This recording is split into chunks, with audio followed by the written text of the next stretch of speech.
La crisis asiática. La crisis económica es una fase determinada de un ciclo económico que se caracteriza por tener efectos negativos, tales como la recesión, contracción o depresión económica, lo cual quiere decir que el flujo del dinero empieza a escasear. Los países involucrados en esta gran crisis asiática fueron Corea, Indonesia, Japón, Malasia, Tailandia. Esta crisis presentó causas macroeconómicas externas como ser el efecto de contagio, endeudamiento externo, términos de intercambio. El efecto de contagio tuvo que ver con el ataque especulativo sobre el baht. Tailandia deja de flotar su moneda. Indonesia decide abandonar la banda cambiaria y de esa manera controlar el valor de la tasa de cambio. Las debilidades del sector financiero y el alto endeudamiento externo e interno de las empresas, los participantes en el mercado cambiario y de dinero corren en contra de la moneda local, lo que ocasiona una mayor devaluación. También, por otro lado, en Malasia, el ringgit se deprecia en un 50%. El won se deprecia en 30% y el yen pierde contra el dólar un 10% de su valor. La devaluación aumentó significativamente el valor en moneda nacional de la deuda denominada en moneda extranjera y los acreedores internacionales en muchas ocasiones no renovaron las líneas de crédito. Las alzas de la tasa de interés internas y las caídas de las bolsas de valores también afectaron adversamente a las instituciones de crédito. Otra de las causas de la gran crisis asiática fue el endeudamiento externo. Los orígenes del excesivo endeudamiento externo se pueden encontrar en una visión internacional demasiado optimista de los tigres asiáticos, en una desregularización inadecuada de la cuenta de capitales y del sistema financiero y en políticas cambiarias que otorgaban una garantía implícita sobre el valor de la moneda, que incentivaron al sector privado a endeudarse fuertemente en monedas extranjeras sin cubrir el riesgo cambiario.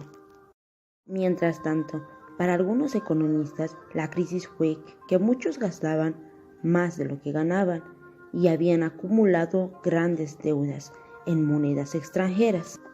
Eso hizo que ahuyentaran a los inversionistas foráneos, quienes subieron en masa y provocaron devaluaciones de sus divisas y unas recesiones muy altas. Pero también se sostenía que la crisis fue a causa del FMI. Muchos negocios colapsaron. Es por eso que varias personas fueron afectadas a tal grado que cayeron debajo de la línea de pobreza entre 1997 y 1998. Indonesia, Tailandia, Corea del Sur fueron los más afectados. Posteriormente, las consecuencias de la crisis asiática fueron presentadas de manera muy negativas, enfrentándose así ante la desaceleración, contracción o depresión económica. La gravedad de la crisis fue que la economía se volvió lenta. Se puede decir que se sumergió en lo hondo, costándole luego años enteros para recuperar su estabilidad. También estuvo acompañado del impacto social. La crisis produjo una reducción de calidad de vida en la población. Por otro lado, como consecuencia, también tuvo un impacto político.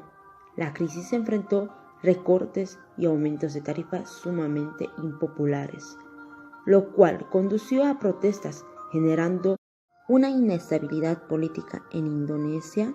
Se suscitó la salida del presidente, su harto con las revueltas en Jakarta.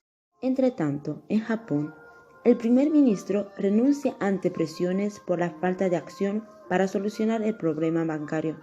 En Tailandia, a raíz de la crisis, el gobernador del Banco Central y el primer ministro tuvieron que renunciar. En Malasia, el primer ministro enfrenta oposición en la sociedad y dentro de su mismo gabinete, el gobernador del Banco Central y el subgobernador renunciaron a sus puestos. El primer ministro destituye y encarcela al ministro de Finanzas. Complementando a estos efectos, se presentó la pobreza. Esta crisis afectó sobre todo a los más débiles socioeconómicamente, incrementando la pobreza y en algunos casos conduciendo a la miseria. Los datos de la pobreza entre 1996 y 1998 fueron: en Indonesia pasó de un 11,3% a un 16,7%. En Tailandia pasó de un 11,4% a 13%. En Corea del Sur pasó de un 9,6% a un 19,2%. Estas fueron algunas de las consecuencias que se suscitaron en la crisis asiática. Como conclusiones, la crisis asiática se desató porque se vio presidida por una fuerte entrada de capital extranjero y privado. Los flujos de capital se vieron atraídos a las economías receptoras, como lo es las importantes diferenciales de los tipos de interés entre los países receptores y los países exportadores de capital.